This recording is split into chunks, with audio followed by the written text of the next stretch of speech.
हिंदू ग्रंथों में सबसे प्रसिद्ध गाथा रामायण की है, जिसमें इतने विभिन्न प्रकार के चरित्रों का वर्णन किया गया है, जिसमें प्रत्येक चरित्र अपने जीवन से कुछ महत्वपूर्ण सीख देता है। यदि कोई व्यक्ति अपने जीवन में रामायण में बताए गए किसी भी एक चरित्र के जीवन का अनुसरण करे, तो यह निश्चित है कि वह अपने जीवन में ना तो कभी हार सकता है और ना कभी निराश हो सकता है। ऐसे ही अद्भुत चरित्र के बारे में आज हम आपको विस्तार पूर्वक बताने जा रहे हैं।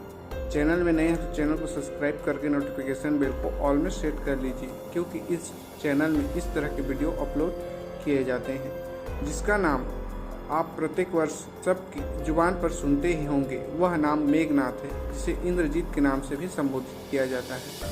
आज हम इंद्रजीत के जीवन से जुड़े कुछ रोचक तथ्यों के बारे में इस वीडियो में देखेंगे, जो कि एक महान योद्धा के रूप में देखा जाने वाला मेघनाथ लंकापति रावण का सबसे बड़ा पुत्र था। रावण की पहली पत्नी मंदोदरी मेघनाथ की माता थी। उन्होंने इतने शूरवीर पुत्र को अपने कोख से जन्म दिया था कि उनको मेघनाथ का नाम दिया गया। इसके पीछे भी एक रोचक तथ्य छुपा है। इससे बताया जाता है कि हमारे ग्रंथों में इस बात का वर्णन है कि जब मेघनाथ का जन्म हुआ, एक साधारण बालक की तरह नहीं बल्कि बादर के गड़गड़ाने की आवाज़ की तरह सुनाई पड़ती थी, जिसके वजह से उसका नाम मेघनाथ रखा गया। मेघनाथ रावण का सबसे बड़ा पुत्र होने के साथ साथ लंका का युवराज भी था, जिसे रावण बेहद प्यार करता था। जितना बड़ा महान योद्धा ज्योतिष रावण था, उससे भी कहीं ज्यादा गुणवान महान योद्धा और सबसे बड़ा ज्ञानी वह अपने बेटे को भी बनाना चाहता था। अपने पुत्र को अजय अमर बनाने की कामना को लेकर त्रिलोक विजेता रावण ने सभी देवताओं को अपने पुत्र के जन्म के समय एक ही स्थान पर अर्थात 11वें घर में विराजमान रहने के लिए कहा था। मेघनाथ पैदा होने से पहले ही रावण को इतना ज्यादा अपने पुत्र से मोह हो गया था कि उसने ग्रहों की चाल को बदलने की कोशिश कर डाली, परंतु भगवान अपनी माया तो करेंगे ही। इसीलिए शनिदेव ने रावण की आज्ञा का उल्लंघन किया और सारे ग्रहों से अलग 12वें ग्रह में जाकर बैठ गया, ताकि मेघनाथ अजय अमर की उपाधि न प्राप्त कर सके। पौराणिक कथा के अनुसार स्वर्ग पर अपना आधिपत्य जमाने के लिए जब रावण ने स्वर्ग के देवताओं पर आक्रमण कर लिया, तब उस समय मेघनाथ भी उस युद्ध में रावण के साथ सम्मिलित था। तब एक जगह रावण और इंद्रजीत ने प्रहार करना चाहा, तो मेघनाथ अपने पिता को बचाने के लिए आगे आया और उसने एक ही बार में इंद्र के वाहन ऐरावत पर हमला कर दिया। उसने वहां पर सभी देवताओं के साथ इंद्र को इस युद्ध में हरा दिया, जिसके बाद मेघनाथ को इंद्रजीत की उपाधि से संबोधित किया जाने लगा।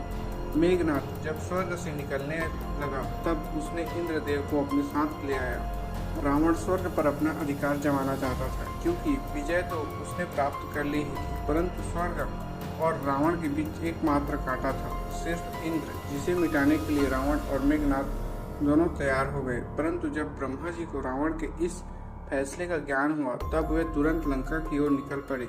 वहां जाकर उन्होंने मेघनाथ से निवेदन किया कि वह इंद्र को मुक्त कर दे, परंतु इंद्रजीत इस बात को मानने के लिए राजी न था। ब्रह्मा जी ने कहा, तुम यदि इंद्र को छोड़ देते हो तो मैं तुम्हें उसके बदले एक वरदान देने का वचन देता हूँ। मेघनाथ जी ने ब्रह्मा जी के इस वचन का फायदा उठाते हुए उससे अमरता का वरदान प्राप्त करने के लिए कहा। तब ब्रह्मा जी ने मेघनाथ को समझाया और कहा कि अमर होना इस प्रकृति में किसी भी जीव के लिए संभव नहीं, क्योंकि यह तो प्रकृति के खिलाफ है। तब उन्होंने इंद्रजीत से कहा, कोई दूसरा वरदान मांग ले। इंद्रजीत ने अपनी बात पर अड़ा रहा। तब ब्रह्मा जी ने अपने इंद्रजीत को कहा, यदि वह अपनी मूल देवी निकुंबला देवी का यज्ञ करेगा और यज्ञ का जब संपूर्ण हो जाएगा, तब उसे एक ऐसा रथ प्राप्त होगा जिस पर बैठकर वह शत्रु के सामने जाएगा, तो उसकी पराजय कभी नहीं होगी और ना ही उसकी मृत्यु होगी। परंतु ब्रह्मा जी ने इंद्रजीत को यह कहते हुए भी सावधान किया कि केवल एक ही व्यक्ति इस पृथ्वी पर होगा जो मेघनाथ का अंत कर पाएगा। वह व्यक्ति जो 12 वर्ष तक सोया न हो और 12 वर्ष तक स्त्री का मुख न देखा हो। इंद्रजीत को मृत्यु के घाट उतार सकता है, लेकिन वह वनवास के लगातार 14 वर्षों तक सोया नहीं था। इसी कारण राम रावण युद्ध के क्षेत्र में लक्ष्मण के हाथों मेघनाथ का अंत हुआ। ऐसा कहा जाता है कि मेघनाथ ही केवल एक ऐसा व्यक्ति आज तक हुआ जो तीनों देवों से शक्ति प्राप्त किया था।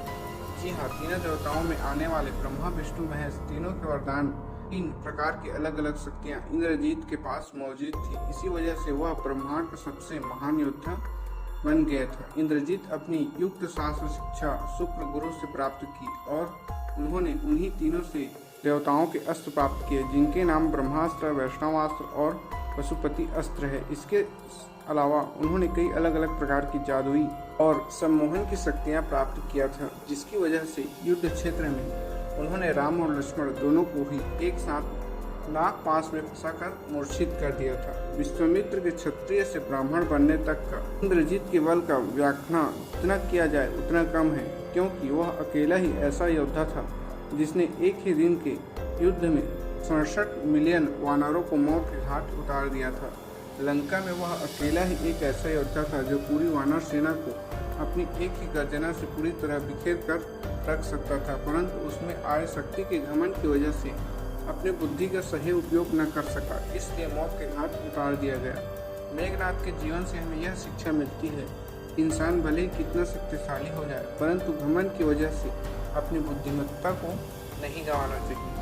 स्वर्ग पर अपना आधिपत्य जमाने के लिए जब रावण स्वर्ग के देवताओं पर आक्रमण किया, तब उसने मेघनाद को भी अपने युद्ध साथ ले गया। तब मेघनाद ने देवराज इंद्र को हराकर उसे बंदी बनाकर लंका ले आया। तब ब्रह्मा जी ने इंद्र को बचाने के लिए लंका पर आए। तब ब्रह्मा जी ने कहा कि तुम देवराज इंद्र को छोड़ दो, मैं इसके बदले में तुम्हें एक वरदान देने का वचन देता हूँ। इस तरह मेघनाद ने देवराज इंद्र को छोड़ दिया और बदले में ब्रह्मा जी से अमरता का वरदान मांगना चाहा, परंतु ब्रह्मा जी ने कहा कि प्रकृति में किसी भी जीव को अमरता नहीं प्राप्त हो सकता, क्योंकि यह प्रकृति के खिलाफ है। ऐसा कहा जाता है मेघनाद केवल एक ऐसा व्यक्ति आज तक हुआ जो तीनों देवों से इन प्रकार की अस्त्र शस्त्र प्राप्त किया था। संसार में ऐसा कोई और योद्धा नहीं था जिसके पास ब्रह्मांड की तीनों शक्तियां एक साथ प्राप्त हो, इसलिए मेघनाद को अति महारथी कहा गया है। इंद्रजीत के बल का व्याख्यान जितना किया जाए उतना कम है, क्योंकि वह अकेला ही ऐसा योद्धा था जिसने वानरों के मृत्यु का काल बन के युद्ध क्षेत्र में आ जाता था और सैकड़ों हजारों लाखों एक साथ वानरों को वध कर देता था। इस तरह वानर मेघनाद की गड़गड़ाहट से डरकर इधर उधर भागने लगते थे। मेघनाद जी ने ब्रह्मा जी को उस वचन का फायदा उठाते हुए उनसे अमरता का वरदान प्राप्त करने के लिए कहा। तब ब्रह्मा जी ने मेघनाद को समझाया और कहा कि अमर होना इस प्रकृति में किसी भी जीव के लिए संभव नहीं, क्योंकि यह प्रकृति के खिलाफ है। इसलिए इंद्रजीत को कुछ दूसरा वरदान मांगना होगा। तब इंद्रजीत ने अपनी जीत न छोड़ी। फिर ब्रह्मा जी ने कहा कि पृथ्वी पर कोई ऐसा व्यक्ति होगा जो 14 वर्ष तक सोया ना हो और 14 वर्ष तक स्त्री का मुख न देखा हो, वही तुम्हारी मृत्यु का कारण बनेगा और वही तुम्हारी देवी कुंबला के यज्ञ को विध्वंस भी करेगा। Thanks for watching. Subscribe for more video.